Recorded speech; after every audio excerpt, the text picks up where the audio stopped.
Welcome to the Candidates Debate, sponsored by the League of Women Voters of Grafton, Shrewsbury area. This event is being recorded by Grafton Cable TV and will be broadcast on Charter Channel 191 and Verizon Channel 33. You can also watch it from their website using video on demand. Their website is graftontv.org. We will have a link on our Facebook page also. We do not allow others to record this event to prevent possible editing of the proceedings. Also, please put your cell phones in silent mode or turn them off. Questions for the candidates for Select Board will be collected by League members. So we'll still be collecting them for a little while if you have some more. And I want to thank all the volunteers who have helped make this event possible. Our moderator today is Kristen Oliveri from Shrewsbury, and Kristen will go over the guidelines for this afternoon's debate. Thank you.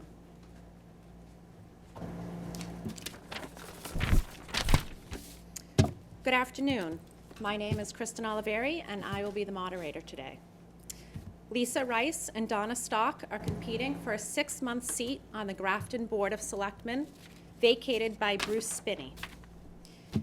I'm going to give you the outlines and our nonpartisanship policy for the League of Women Voters. The League of Women Voters is a nonpartisan volunteer organization working to promote political responsibility through informed and active participation of citizens in government. The League does not support or oppose any political party or candidate. It does support or oppose legislation after study and consensus agreement among its members. The League members, we have taken some of the written questions for the candidates from the audience. All questions may not be asked, but we may combine similar questions. Depending on the number of questions, we're looking at 40 to 45 minutes for this afternoon's forum. Our timekeeper is going to be Karen Sepatelli of the Grafton League as well. We're going to have an opening statement, which is going to be 3 minutes long. The answers to the written questions are going to be 1.5 minutes per candidate, and there's a 30-second rebuttal if necessary, if you want one. And then the closing statement will also be 1 minute. And we're going to just do alternating. We're going to go alphabetical. We're just going to do, Lisa will go first, and then Donna second, and then we'll just rotate that.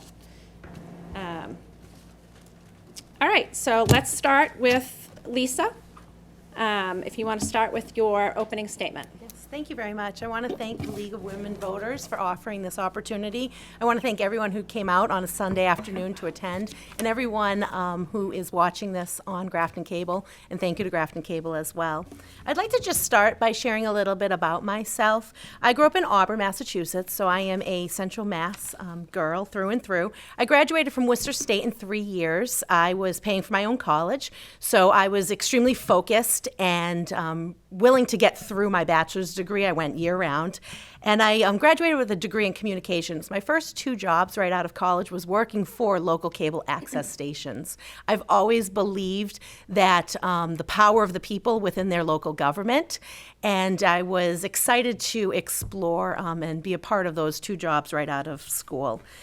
During this time, I decided to marry my high school sweetheart. We've been married for 25 years in just 2 weeks. And after we got married, I transitioned into business. I worked in a computer company selling hardware and software, and then worked at Monster.com. I worked there for over 2 years, and this is where I started to pursue an MBA, and I was halfway through my MBA when I decided to have my 2 girls. Stayed home with them for a while, and then quickly decided, what's next for me? You know, I've always been very flexible in my needs and trying to put the needs of others first. And I fell in love with volunteering at South Grafton Elementary School and was inspired to become a teacher there. I worked for many years on the PTG there.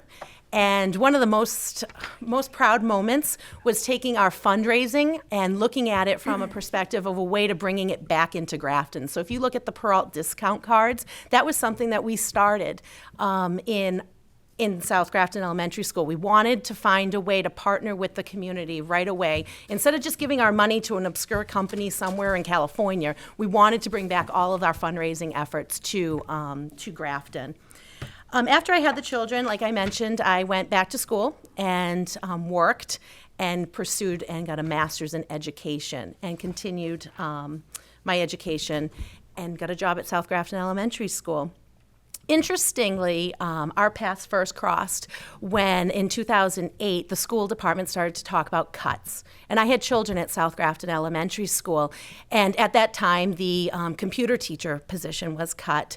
And I became very concerned as a young mother, and that's when I decided to get involved in the Finance Committee, which I served for over 7 years. After leaving the Finance Committee, I decided to then be involved in town government and attend meetings. I'm currently on the Library Building Committee and attend many, many meetings and continue to have all my questions regarding the finance and the budget. So thank you, my time is up. Donna. Thank you.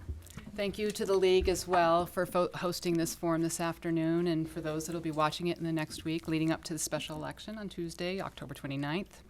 My name is Donna Stock. I'm a longtime Grafton resident. I've raised 4 children here, and I'm running for Select Board because I believe in a Grafton that's informed, engaged, and is positive. We have some big challenges ahead, and it's crucial that our community have confidence that their select board is working for them. I like to say community service is in my DNA. My history of advocacy, service, and volunteering in town gave me the know-how and drive to be an effective member of the select board. I know what it takes to rally people around a cause, advocate for the town's needs, and work with others to get the job done. In all I do, I strive to ensure everyone knows why decisions are being made and include their input in the process. Of all the things I've done, giving back to this town has been one of my greatest joys. I can't even begin to tell you how many numbers of hours I put in going to meetings, serving on committees, organizing events, and working to foster community pride. I've learned a lot from these experiences, and the people I've met all throughout this community in this many, many years are the reason I still call Grafton home. I'm tied to this town by service, and I wouldn't have it any other way. I was privileged to serve on the school committee for 10 years, always striving for continued improvement in our educational programs. My years were spent educating, facilitating, and negotiating on behalf of the school district. I had to examine the budget and approve it. I had to navigate our then rapidly growing student population and develop policy. This all required candid conversations, open communication, and the shared cooperation of the committee to produce positive outcomes. These experiences have taught me what it takes to be a leader that can work with others, build consensus, and work through obstacles in a respectful, productive way. I'm confident that my experience will help to push conversations forward and turn them into tangible solutions.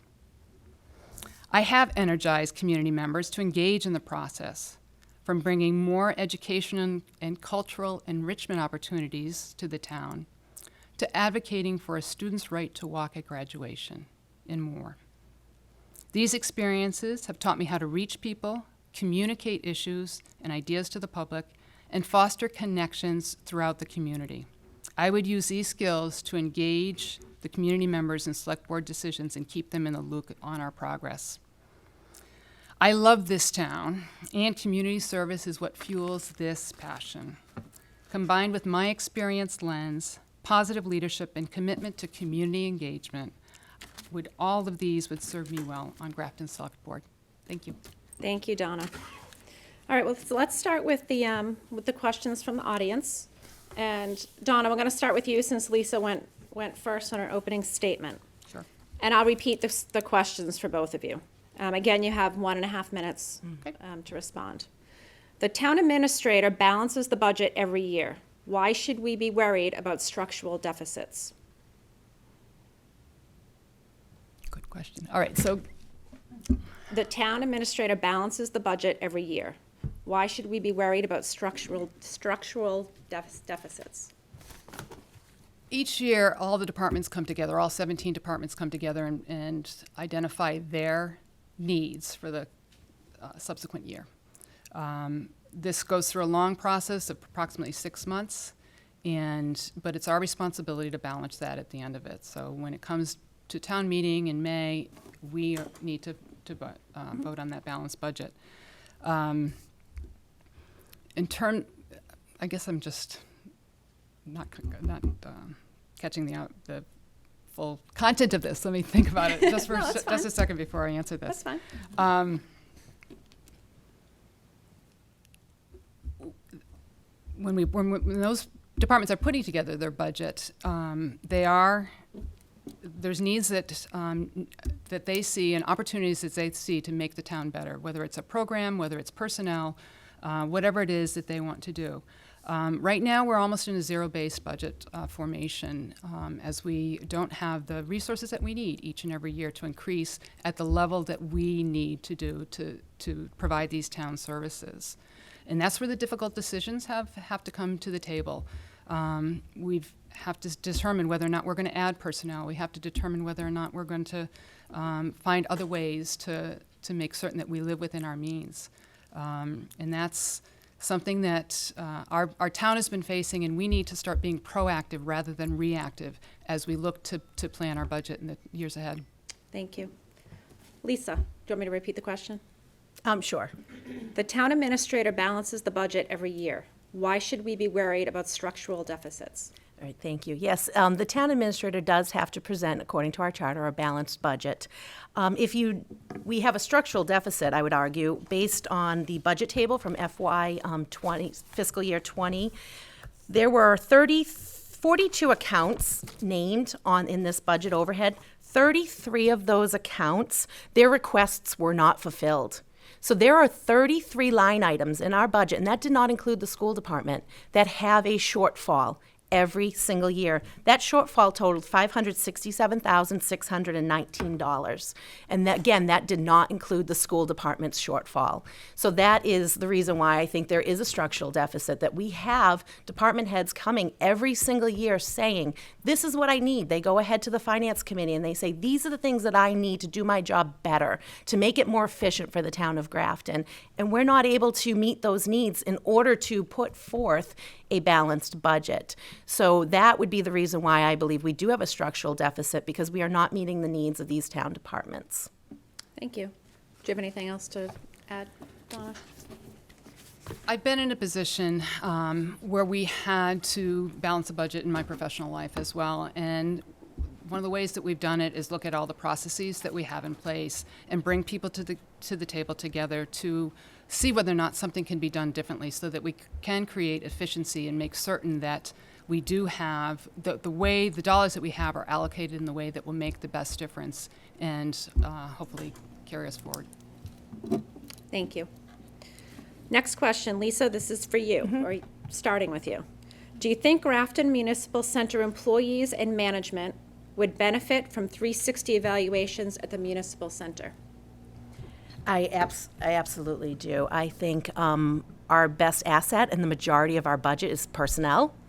And we would absolutely benefit from setting goals for them, having basically two-way communication. These are tangible goals, either quarterly or yearly, that they write and they have input on doing. And then we measure them quarterly with them every single day of the year. Then we can better understand their budget needs when they come forward to us, and we can better understand, are we tracking and meeting as a goal? Is the vision being made for our town through this? It's also a chance for two-way communication to find out what the town's employees need. Again, they make up almost 80% of our budget. These people need to be supported. So we need to make sure that we're also listening to what they need and get feedback from them on ways that we can support them or maybe do our job a little bit better. Thank you. Donna, do you want me to repeat the question? Please. Do you think Grafton Municipal Center employees and management would benefit from 360 evaluations at the Municipal Center?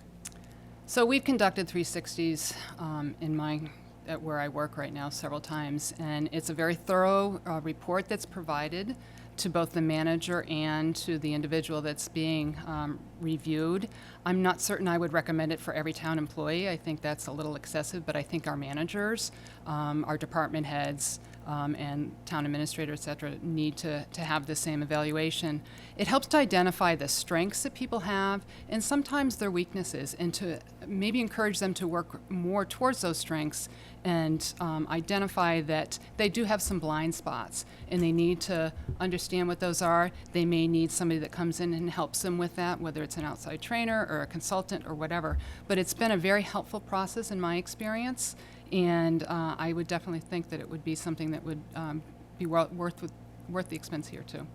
Thank you. Lisa, do you have a rebuttal comment you wanted to make? I would also like to just include that the people of Grafton should also be able to have feedback and input on their town administrators and their town leaders. It would be wonderful to get their input as well, not just have it be from top down, but to have it be from everyone in Grafton who make up the salaries for these employees. Thank you. Donna, the select board met for a goals meeting recently. What's one additional goal you would like to see added to that list if you were to win? I'd like to see 5 people working in the best interests of this town. I don't think that's happening right now. I think the rhetoric is somewhat divisive, and I think we have to work and make certain that we are representing all of the members of this community. It was something that we were trained to do as part of the school committee. We had to go to a full-day training. We understood exactly what our roles and responsibilities were. If there was something that was said or done that was outside of those lines, we were supposed to bring that to the attention of the board and in public talk about what those things were. I'm not certain that I've seen evidence of that with the most recent members of the select board. And I think it's a necessary step. I would recommend that we develop our own handbook, just the way we had one from the Mass Association of School Committees. I think it helps everyone understand what we can and can't do, and that we have to put the best interests of the town first and move forward with this town. Thank you. Lisa, the select board met for a goals meeting recently. What's one additional goal you would like to see added to that list if you were to win? So I actually attended that meeting. I had the fortunate opportunity to attend that meeting, and there was some great ideas set forth at that goal-setting meeting. And I was ready to just say, okay, what's next step? Let's set some goals and move forward and identify the top goals for the town. I would have liked to have seen meeting norms added to it. I'm not sure if we needed to spend 6 months working on a playbook per se, but to be able to just briefly set up some meeting norms that would include agenda setting on each agenda, so that at the end of each select board meeting, we can say, what would you like to see on the agenda? Not just leave that up to the chairperson to set. Even though I do understand anyone at any time could email the chairperson to add items to the agenda, but I would like to see that in an open forum, so that at the end of every single meeting, okay, what's going to be added? And every 5 members have an opportunity to say, these are the items that I would like to have added to the agenda for next time when we meet. And then simply setting up meeting norms that when we sit at this table, how are the board members going to act? We're going to follow the agenda. We are going to bring concerns up and bring up our needed discussions for the next meeting to get it back on the agenda. So setting up meeting norms would be a fantastic thing to do. I don't know if it needs to be as formal as it is on camera. Mm-hmm. Thank you. Donna, do you have anything? Okay. Lisa, how would you increase relationships and communication between the select board and other boards in town? Just between select board and other boards. I like that the select board members serve on other committees, and they give their committee reports at the beginning of the select board meetings. I think that that's a positive way to handle it. I think as much of the communication with the other boards in town that can be done on television for the members of the community to see would be a great way to do it as well. So maybe instead of waiting for TRICOM meetings when we're in a stressful environment, maybe the boards can come together more than more than once or twice a year to discuss their concerns. But again, having a representative from the select board on each of those committees could really, and then reporting out and holding everybody accountable each month. All right, what meetings did you have? Even if it's a short blurb that we met to review and exchange ideas and we accepted minutes. It's just keeping it on camera for everyone in Grafton to see what's going on. And I think it's important that all of the chairs have an open line of communication. But again, I would want to stress that that's done in the light of day so that the community knows what's going on as well. Thank you. Donna, how would you increase relationships and communication between the select board and other boards in town? It's vital, and I think we've experienced it in the past when we've had major issues that have faced our community. We did have TRICOM obviously come together on a number of occasions, which is the select board, the selectmen, and the finance committee, and we need to continue to do that. I also think we need to open up those lines of communication across the community so that we do host something like a community forum.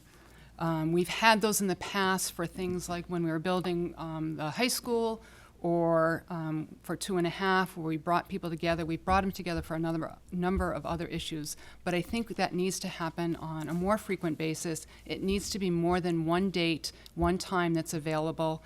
And we need to engage the community in what is important to them and what they'd like to see, the combined efforts of the town working together, collaborating to address things. I also would think we need to use in many media opportunities as possible. We're relying upon our website and Facebook. There are people who don't have internet access, and I think we need to make certain that there's regular opportunities in print, newsletters, et cetera, so that residents are informed and know that there's an opportunity for them to speak on things that are not just the big issues, but the small as well. And then I also would think it would be helpful, in addition to this handbook for the select board members, is to have a guidebook for our residents so they are fluent in the ins and outs of what goes on a routine basis. They know when a particular item is coming up before a particular board and when they need to engage with that, so they can make the time to do so. I think a town that works together thrives together. Thank you. Lisa, do you have anything to add? I would agree with all those things. I think that we could share better on our Facebook page as a town. We should also make the communication two-way, not just us sharing information, but getting information. Sometimes it's hard to get feedback that's not easy to hear, but in that feedback, that's where we grow. We find a kernel of truth, and we use our growth mindset, and that's when the better ideas come forward. Thank you. Donna, not quite sure on this question why they would want to know the second biggest challenge, but here's the question. What is the second biggest challenge we face as a town over the next 10 years, and how will you address it? That's odd that it would be the second. I'm going to go with... I'd go with the biggest. I was What gonna is say the biggest challenge the biggest we and face probably as- would probably fall down to number two, too. Okay. And that's economic development. It's the number one issue, as I've gone around and talked to townspeople, that I've seen in evidence here, is that people are concerned about the future of our community and our ability to finance the needs within the community. We need long-term solutions and not short-term fixes, and that's the way we've been operating in the most recent past. We need to be proactive versus reactive to our budget planning. I mentioned before, I've witnessed firsthand how processes can be changed, how we can look at everything that we're doing and make certain that we're doing it well. I think in terms of long-term, over the next 10 years, we need to make Grafton attractive not just to homeowners but to businesses. I would suggest that we have a business development forum, and this came up as a topic at one of a recent meet and greets that I did. We need to bring together our business owners here in town, our community members. We need to bring our state and local elected officials together. We need to bring representatives from agencies throughout Central Mass together to talk about what we can do, what innovative solutions are out there to bring business to town. We need to look at what other communities have done or are doing in innovative ways that have been successful in these different communities, and we need to explore them and do as much as we possibly can, because this is not going to go away. We need to make certain that we're encouraging economic development here in the town. Thank you. Lisa, what is the biggest challenge we face as a town over the next 10 years, and how will you address it? So we, after speaking with Joe Layden several times, we are doing excellent things to outreach. I agree with Donna's saying. October 24th, we have Grafton, Your New Home for Business, where we are bringing together all those people to talk to everyone in Grafton to try to incentivize people from coming to Grafton. I do believe economic development is a concern, but there are some challenges that we need to shed some light on and really educate the townspeople on those challenges. Do we even have enough space to have enough economic development that would close the gap that we have? There's other challenges that we need to overcome. Instead of casting a wide net hoping everyone comes to these events, we should really pinpoint businesses that will excel here in Grafton. What will be the business that will thrive here? We can't just say everyone should come in. There's businesses, there's challenges with our water rate was the reason why our pharmaceutical company cited that they were not going to move to Grafton. We need to continue to be honest with the people of Grafton. We need to let them know what is available for commercial space and see what types of businesses would thrive here, and then actively go after them by setting goals, quarterly, monthly, annual goals for our economic development and our town planning, so that they can go out there and update us on what we're doing. I would say our second, just to answer the actual question, is transparency. We need to bring to light what is going on here in Grafton and make our government out in light of day. And that would be the second. Thank you. Donna, since I just had another piece of paper handed to me, what would be your second biggest challenge? Since Lisa already answered, but if you just want to. I'd like to be able to expand on it if I get a chance. Yeah, of Yeah, course thank you. Okay, so I think our second is affordability, and it relates directly to the first one. There hasn't been a year when every department, every program, every employee has received everything that they need or want from our annual budget allocations. There's people that want to grow what we're doing in town. They want to be able to provide additional service. They want to have the personnel to manage everything that we undertake. But we don't have a Route 9 running through our community, and we have to find ways to expand our tax base and make certain that our young adults that grew up here have the ability to stay here because they can afford to live here. We have to make certain that we're affordable for our seniors. We have to make certain that things that we want to do are done in a way that we can afford and expand and take advantage of opportunities in a way that isn't going to drive away businesses and or drive away our residents. Thank you. Lisa, do you want to expand on your second? Yeah, so the second challenge? biggest challenge I think we're facing right now is transparency. We've, over the last few years, have seen select board members come and go based on their businesses that they are running here in town, and it's not just one, it's been several of them. And I think that we as Grafton citizens could benefit from building and seeing in the light of day what's going on in our town government. And that's not just videotaping the meetings. People might not have time to watch 3 hours worth of meetings. I would love to see a weekly blurb put out on Grafton Cable Station, whether it's a partnership with the school, and the kids come on over and do a program, an internship with the town, and then they put out a weekly blast. We need to meet people where they're at. Maybe we post a weekly update at the library, or we post something down in the senior center here. We post just on Facebook very quickly that these are the things that are going on in town. I want people to feel like this is their government and everyone is a part of it and everyone has a say. And by doing full transparency and operating our business live on television or in the light is really going to help build back trust. Thank you. Let's start with Lisa here. Does the select board lead or follow? The the charter and the job description says that we're supposed to be leading, and I would like to see that continue in a feedback cycle. There is certainly people who do an excellent job in this building, and they should be seen as experts. But that doesn't mean we shouldn't take it for face value. We should be able to not be afraid to ask tough questions, not be afraid to sit at the select board and say, I want to learn more about this, and not be told, just call Tim and he'll answer that question for you and he'll pull you into their office. I want to make sure that that's happening on camera, and I want people to be able to ask those questions as they sit on the select board and have it be two ways.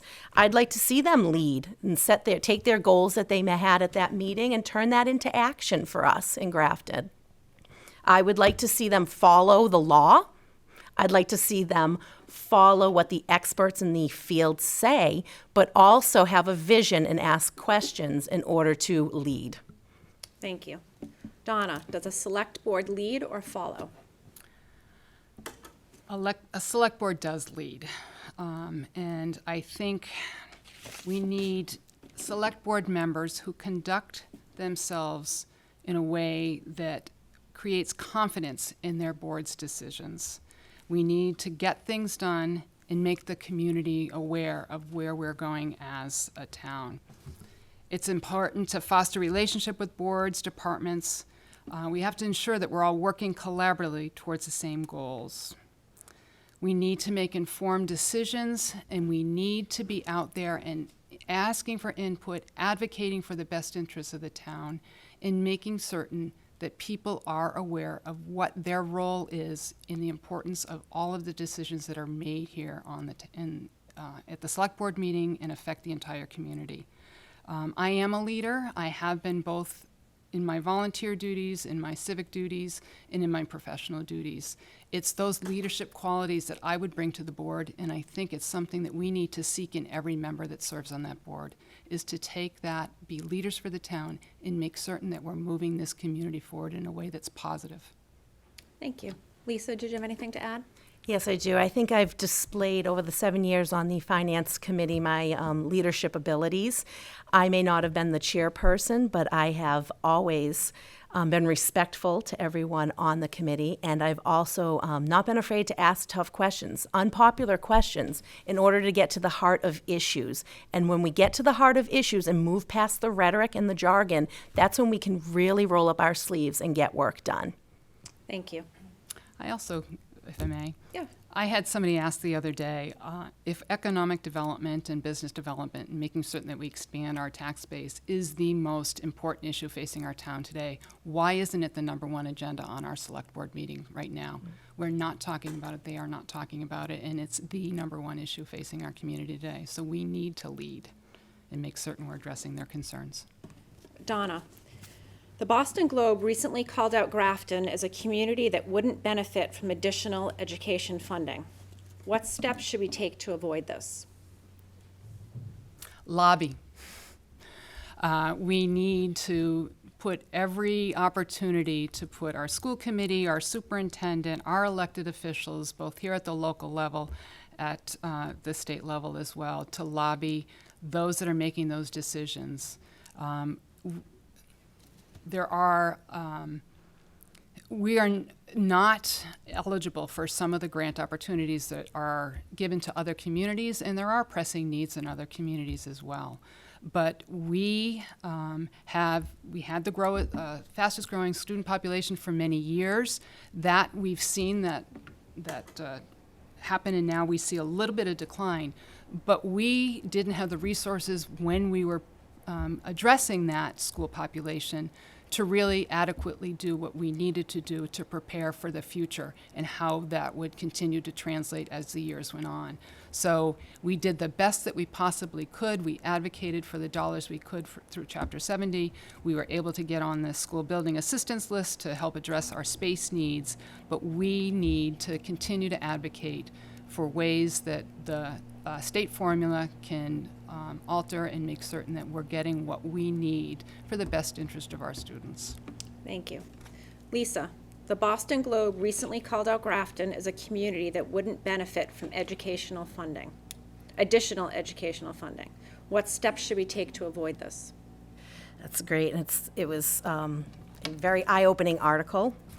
I would think this is a great opportunity for the Select Board to actually lead, and we would benefit from lobbying, bringing in our state and local representatives to explain to us the situation and deeply understand the numbers. Tell us about Shrewsbury's numbers. Tell us about Millbury's numbers. Are they going to be getting this? Are they ground our work in data and ground our work in numbers so that we can then make a case. Wait, we're not that different than what you're giving from X, Y, and Z towns. We need to make sure that we do that work ahead of time so that we can lobby. And if we can't lobby, then we need to roll up our sleeves here and know we might be on our own in this. And what are we going to be able to do? So we should lead at the state level and push and try to lobby. But when that doesn't work, we need to have a plan B, a plan C, and a plan D. That means we're rolling up our sleeves as a town. We understand what's fully available as economic development, what's open, what's space that we can develop in, what's mixed use, and rally and get those people in ourselves in here and not wait for the state to bail us out, even though I would absolutely love for that to happen and there's a course for us to do, but ultimately we're in charge of it ourselves here. Thank you. Donna, do you have anything to add? Okay. Lisa, next question. What specific steps can you provide that will lower the tax burdens to taxpayers and increasing businesses in town? So the very first thing that we could do is make sure that our senior tax abatement program is meeting the maximum that the state allows. I think recently the state of Massachusetts raised that number. So that could be the very first thing that we could do, is to make sure that the town of Grafton meets that number to allow for that tax burden to be a relief for those seniors in our community. And again, it comes down to economic development. It's very easy to sit up here and say, let's just get some new businesses. But until we talk to Joe Layden in our Economic Development Committee, and until we ask point blank, how much potential assessed property value do we have available to open up? How much land do we have in Grafton? How much money will that yield us? And what is preventing people from moving to Grafton? I'd love to see focus groups come in from developers. I'd love to see us maybe address a active 55 and older community come into our town. Let's go talk to those developers. There's some in Shrewsbury and Westboro going up. Let's go talk to those developers and see what attracted you to this town and not Grafton. And we have to be open to that feedback, and we need to share that feedback with residents. This is what we're hearing. This is a column of things that we can't change. These are the things we can change. These are the things that we need your help to do. And that's the only way we'll lower the tax burden. Thank you. Donna, what specific steps can you provide that will lower the tax burdens to taxpayers and increasing businesses in town? So I mentioned the Business Development Forum, and as I said, I think that's the best way to find out what others have done that have been successful in different communities, the same size as Grafton, same composition as Grafton, and make certain that we're hearing from all of the participants that want a voice in the matter. And as I said, that's, I think, very much our current business owners. I also think we need to examine shared services. We talked about it years ago about sharing our services within the community. How can we expand our purchasing by allowing the school department and the town to purchase large orders of paper, whatever it may be. But I recently learned, for example, the town of Northbridge invested more than $750,000 in a street sweeper. We now rent that functionality from Northbridge. So they're getting some revenue from us, but it's allowing us to reduce our costs when we have to do that in the spring. We should be looking at that when we're looking at large capital expenditures, whether it's equipment or whether it's other business needs that we have. Right now, there are nearly 350 dispatchers in the state of Massachusetts, one for every single town. Is there a way to get a collaboration of communities in here in Central Mass that would allow us to share those services? I also think we need to continue to encourage shop small efforts here in town. They are the reason that people come to the community, is for our unique local businesses. We need to support their efforts and also see what we can do to bring other small businesses that will expand the tax base here. Great, thank you. Lisa, do you have a rebuttal? Yes. I love Shop Small. I actually filled out 2 cards, and I was disappointed that I didn't win. I think that's a fantastic idea. Tim our town administrator, does look into shared services now. I want us to be careful, though, with shared services, because I do not want to lose people who are already working here in Grafton. I want us to be very much aware that sometimes when we share services, someone might be losing their job, and we might be losing our value and things that are important to people here in Grafton just in order to save a quick dollar. Thank you. Thank you. Donna, will you need to recuse yourself from any issues that might come before the select board? Absolutely not. Okay. I can expand upon that. I know that my opponent has already introduced the information that she will have to recuse herself. She's been very diligent in looking at the percentage of times when it may become an issue, and she came up with a number for the number of items that appeared on agendas where she would have to recuse herself. I'm concerned that it's not just the number of items, it's the magnitude of the items that she will have to consider. The school budget, which is 57% of our budget right now. She would have to step away from the table and would not be able to weigh in or vote on that particular thing. Any other major issues for the school that would come before her, she would have to recuse herself. And I think that's somewhat of a disadvantage when we have 5 members and we are then relying upon 4 members to conduct the business that we have to do in town. Lisa, looks like this is a big one This for is you. a big question for me. This was, Well, you should have just said Lisa. I didn't know. That's what happens when you're not from Grafton, I guess. Let's not pretend. Well, you need to recuse yourself from any issues that might come before the select board. Yes, as everyone knows, I'm the literacy coordinator here in Grafton Public Schools. I was inspired to become a teacher based on the great work that our teachers here in Grafton have done, and I am proud, a proud teacher here in Grafton, and have worked in Grafton for 11 years. I'm a proud employee of Grafton. We have a very large amount of people who work for Grafton Public Schools and the Municipal who live in town as well. And to say that because I work in Grafton, I no longer have a right or ability to serve my town is very disappointing to me. I went through the agendas. I did not make these numbers up. I went through the agendas from January to October 1st. There were 231 topics that the select board took place. 6 times I would have had to recuse myself. That's 2.5% of the discussion. Luckily, the school committee does the heavy lifting around any and all issues of the schools here in town. That's probably why the Mass law says that I cannot run for school committee, but I can run for select board. So please keep that in mind, what the role is. This question keeps coming up, and I think there might be some confusion on what the select board members actually do. We have a school committee that takes care of the school department items. We have a shortfall in all other departments of $567,619, pretty close to equal to what the school department's shortfall is, and I can speak to all of those as well. So thank you. Thank you. Donna, a rebuttal? I still think this is a major issue that requires the approval of the select board. It's the responsibility of the select board to move forward the agenda item for the budget at town meeting for the entire community to vote on. It has to be approved by our town meeting members. And as I said, I think the select board is a key element of that, and it is, in this case, a significant amount of our budget allocations. Thank you. So this question's a little different than the direction that we've been going so far.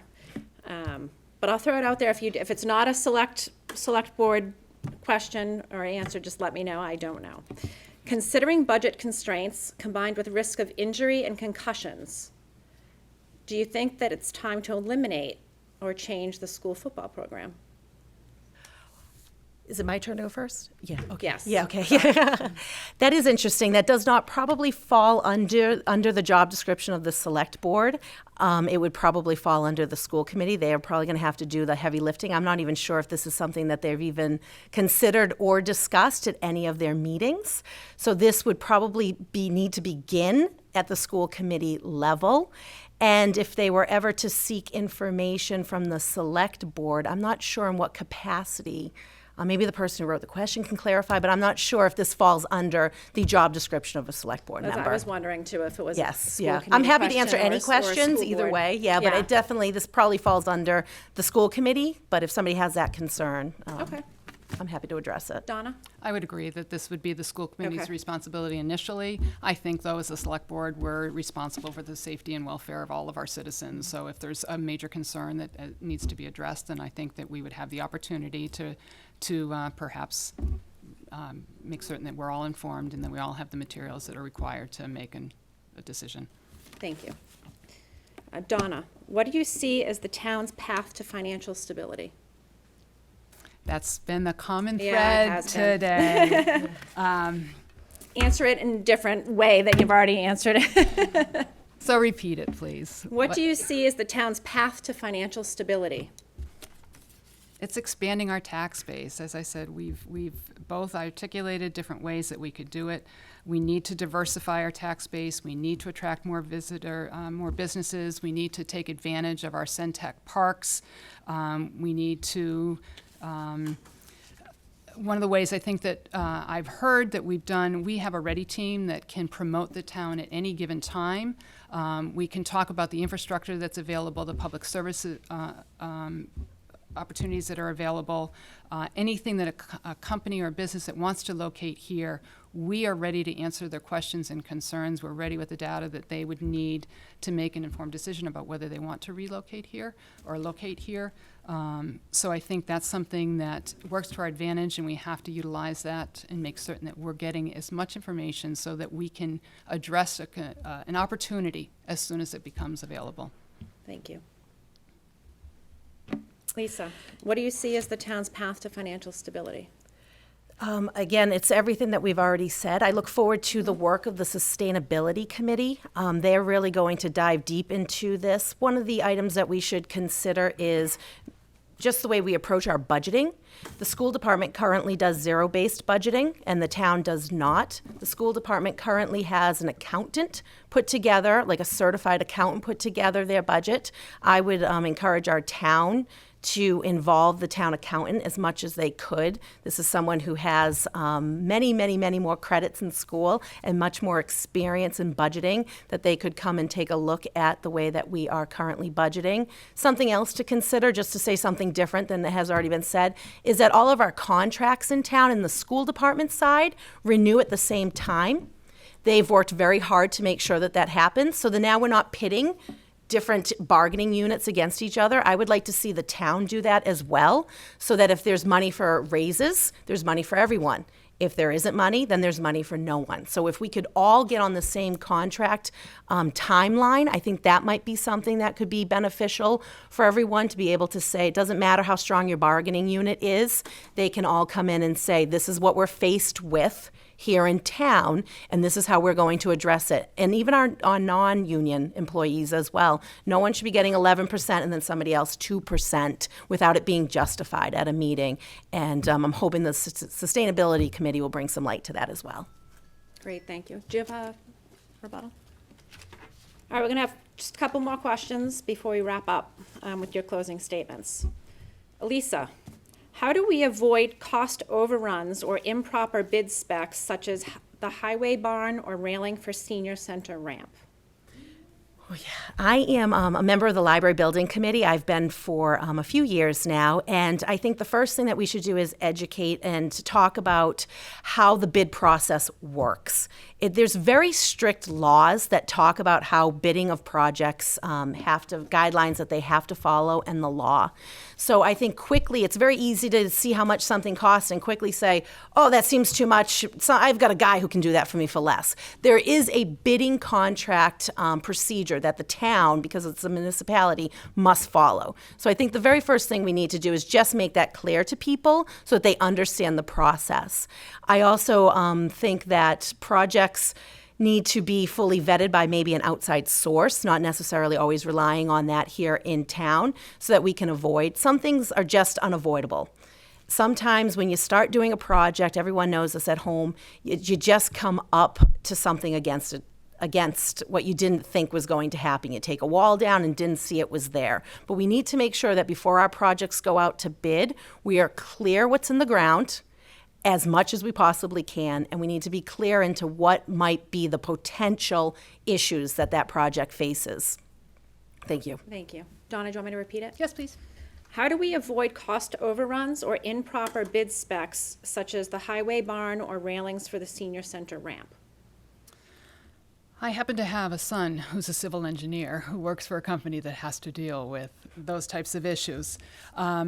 It's making certain that you have the correct information before you put out to bid, and to make certain that you're taking advantages of everyone that needs to weigh in on that particular project, and making certain that we've done our due diligence, that we're making certain that the contracts that are the language in them is appropriate and that can be fulfilled by the particular company that wins the bid, and that we have looked at this every which way that we possibly can to know the eventual outcome is going to be the one that we need it to be.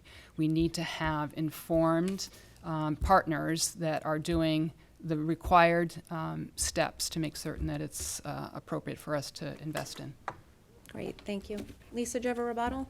I also want to just add that it's important that we keep our townspeople up to date on what's happening with these projects. So often we form a committee and we just go off as a committee and we do our work, and we're so knee-deep in it, we forget that the townspeople need to know how we're using their money. So I would like to see us try to do a better job, maybe on our website or on Facebook, communicating with the townspeople of the status of these types of building jobs, instead of it being a surprise that now we're all of a sudden $1.5 million over. We need to have that communication open. Thank you.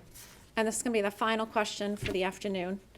Donna, would you recommend or support an override in the next 2 years? The most pressing question there is. Yep. I was very involved with the Proposition 2.5 effort the last time. I was on the school committee at the time. I had been there for a number of years. I knew that budget inside and out, and I knew that we had done everything that we possibly could. We also had other pressing needs in this community, and we had to address those as well. So the way we were able to get that forward is by making certain people knew what the options were, that we had explored every option, and that we were educating them with as much information as possible. We were also seeking the objections that people had and addressing those, so that when it came time to vote for that, we had a positive outcome in that. It was done in a very short period of time. It addressed our roads needs as well as our school needs. Now we're faced with this 5 years later, where we do have another opportunity where we may be facing a 2.5 override. I say we have to look at the budgets again. We have to examine everything that we've done. There was one time when our school committee faced only a 0.3% increase in the budget. We had to examine every single line item and determine the best course of action. I would want to make certain that we've done that, make certain that we have examined every single way that we can before I would support an override. We need to make certain that it can pass when we put it forward, and that what we're proposing is what is most appropriate for the town at this time. Thank you. Lisa, would you recommend or support an override in the next 2 years? I would absolutely support an override if it was needed. We are faced with a large multi-year budget issue that's not going to necessarily be solved with small things. Some of those small things we should absolutely try. I would love to see us try to get a grant writer to bring in additional revenue. I would like to see us set some more tangible outcome-based goals for the economic development in this town. Before that, we would go out and do that. But simply saying we're going to cut paper, we're going to cut technology, that's not going to get us to where we need for an override for the whole town. Keep in mind, $567,000 shortfall last year in our town department requests as well. This is not just a school issue. This is a town-wide issue that we need to look at. Luckily, we can look at all the budget items, but know that the Finance Committee does this every single year. The Finance Committee's meetings are on television, and you can attend any of their meetings in March. They meet with every single department head, and they give them a chance to justify their expenses. Again, those are public meetings that happen every single year, and that work that I've done on the Finance Committee is going to help me lead forward with that. It's a very lean budget.